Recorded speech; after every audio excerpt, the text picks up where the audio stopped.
Terbinas menjelang Idul Adha, pemerintah kota diminta awasi kesehatan hewan kurban. Wakil Ketua DPRD Kota Ambon, Rustam Matopono meminta pemerintah Kota Ambon untuk mengawasi kesehatan hewan kurban menjelang perayaan Idul Adha 1444 Hijriah.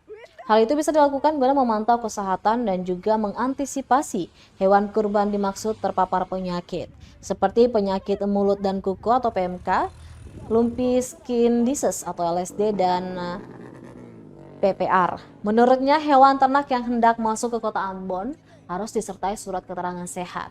Selain itu, hewan baiknya harus dikarantina terlebih dahulu. Matopono mengatakan selagi masih ada waktu yang cukup dalam 1 minggu ke depan sebelum Lebaran Idul Adha, setidaknya dinas terkait seperti Dinas Pertanian dan bagian Kesra dan juga kesehatan memastikan seluruh hewan-hewan yang mau dikurbankan semuanya aman. Selaku wakil rakyat, kita minta pemerintah kota untuk memastikan atau mengecek hewan-hewan yang masuk ke Kota Ambon lalu mau didistribusikan itu minimal dia sudah vaksin ya, untuk mencegah hal-hal yang tidak kita inginkan bersama. Jadi pastikan hewan-hewan yang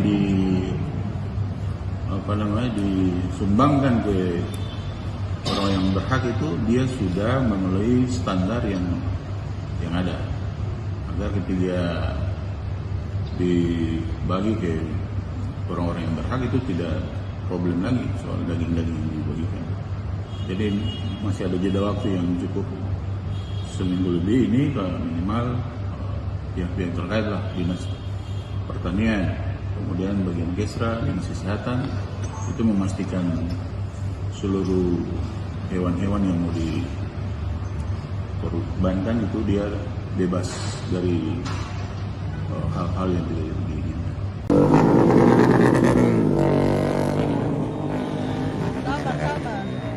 Terima kasih sudah nonton.